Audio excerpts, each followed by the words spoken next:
What if the destiny of an entire continent could be altered in a single morning, by people who do not even live here? In the pale silence before dawn, the skies above Yatina province trembled with a sound that did not belong to peace. The deep growl of engines. And then, in an instant, 2 precision-guided missiles ripped through the horizon.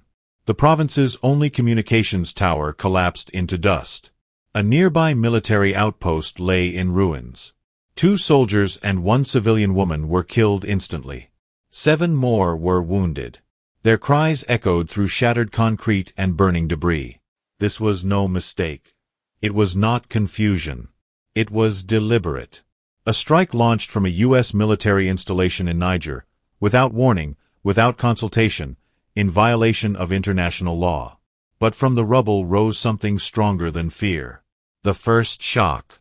At 5:42 a.m., Burkina Faso awoke not to the call of birds but to the violence of fire and steel. Villagers rushed barefoot into the streets, pulling loved ones from the wreckage. Soldiers scrambled from their bunks, boots half-laced, rifles clutched, still dazed from sleep. The acrid scent of burning circuitry and scorched earth carried on the wind. For a moment, the country was stunned. But by mid-morning, the truth was clear. This was not just an attack on infrastructure. It was an assault on sovereignty. The Ministry of Defense confirmed the missiles originated from U.S. Africa Command assets stationed 380 miles away in Niger. No permission had been sought. No threat identified. The strike stood as a direct violation of Article 2 of the United Nations Charter itself. The nation responds. In Ouagadougou, Captain Ibrahim Traoré stood before the national flag, dressed in his familiar camouflage fatigues. His words were measured but fierce. This strike was not merely against our land. It was against our right to exist as a free and independent people. Within hours, 12,000 active duty troops were placed on high alert. Border defenses with Mali and Niger were reinforced. Strategic air bases shifted to DEFCON 2 readiness. The military moved swiftly. But while soldiers prepared with weapons, the people prepared with unity. By late afternoon, Revolution Square was alive with sound. Drums thundered. Flags waved. Voices rose in unison. 35,000 citizens filled the square. Veterans stood beside children. Mothers carried food and water for strangers. The chant grew louder and louder. Our land, our right, our future. The square became not just a gathering but a statement. Burkina Faso would not be silenced. A fire spreads. Regional news outlets broadcast the scenes across Africa. In Bamako, panelists asked if this was intimidation or a strategic blunder. In Nairobi, debates erupted over whether the strike would accelerate Pan-African unity. Meanwhile, the Pentagon claimed it was a counter-terrorism operation. Yet when pressed, officials provided no names, no evidence, no proof. For Africans, it sounded all too familiar, the language of intervention cloaked in security. Instead of fear, the strike ignited something else: defiance. By nightfall, Captain Traoré was no longer seen only as the leader of Burkina Faso.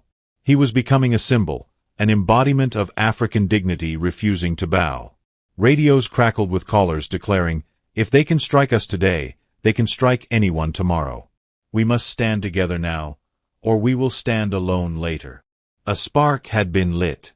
And in the dry winds of the Sahel, sparks travel far. Continental reverberations. Within 18 hours, the African Union convened an emergency session in Addis Ababa, the fastest in its history. 42 foreign ministers logged into a secure summit. The message repeated in language after language was simple. This is not Burkina Faso's problem. This is Africa's problem. When Traoré's image appeared on the giant screen, the room fell silent. He spoke slowly, each word carrying weight beyond his years. If the sovereignty of one African nation can be violated without consequence, then none of us are safe. Burkina Faso will not stand alone, and neither should you. Mali, Niger, and Guinea condemned the strike outright. Senegal and Ghana urged Washington to explain itself. In Bamako, 50,000 marched in solidarity. In Conakry, candles flickered for the lives lost. Even in Nairobi, long a partner of the West, Protesters raised placards demanding respect for Africa's dignity. On talk shows from Lagos to Lusaka, the refrain was the same: enough is enough. The world watches. At the United Nations, Burkina Faso's ambassador demanded accountability. Russia and China condemned the attack as imperial arrogance. France hesitated, urging restraint. Western media focused on terror threats. African media focused on sovereignty. But something unexpected happened. Nations that rarely agreed on anything began to align. Algeria and South Africa issued a joint defense of Burkina Faso's right to self-defense. Brazil and Malaysia warned of dangerous precedents. The diaspora rallied in Paris, London, and New York, calling the strike colonialism in a new disguise. The strike had not only toppled a tower in Yatina, it had shaken millions awake across the globe. A shield rises. Weeks after the strike, a new reality began to take shape. Burkina Faso, Mali, and Niger, three nations bound not just by geography but by shared struggles, came together to sign the Sahel Shield Alliance, a pact that pledged collective defense. If one nation was attacked, all would respond as one. What many had once dismissed as an impossible dream was now written in ink and sealed with resolve. Talks quickly widened. Chad expressed interest, Guinea signaled support, and Algeria opened its doors to high-level meetings. Suddenly, ideas that had long seemed distant, African intelligence sharing networks, coordinated border patrols, and the development of African-made military equipment, were gaining unstoppable momentum. Inside Burkina Faso, the shift was deeply felt. Polls showed Ibrahim Traoré's popularity climbing from 62% to over 80%. To his people, his defiance was no longer a gamble. It was seen as a shield of dignity, a leader standing where others had once bowed. The young captain had become not just the face of his nation, but the embodiment of Africa's unyielding pride.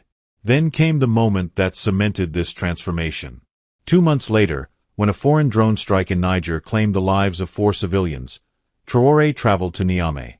Standing shoulder to shoulder with Niger's leaders, he looked directly into the cameras and declared with unwavering clarity, "The era of unilateral foreign strikes in Africa is over." It was not political theater. It was history unfolding in real time. For millions across Africa and the diaspora, it was living proof that unity was no longer a dream whispered in backrooms. It was a reality forged in the open, a shield rising to guard a continent's future. The turning point. Across the continent, solidarity deepened. Markets buzzed with talk of Africa's shield.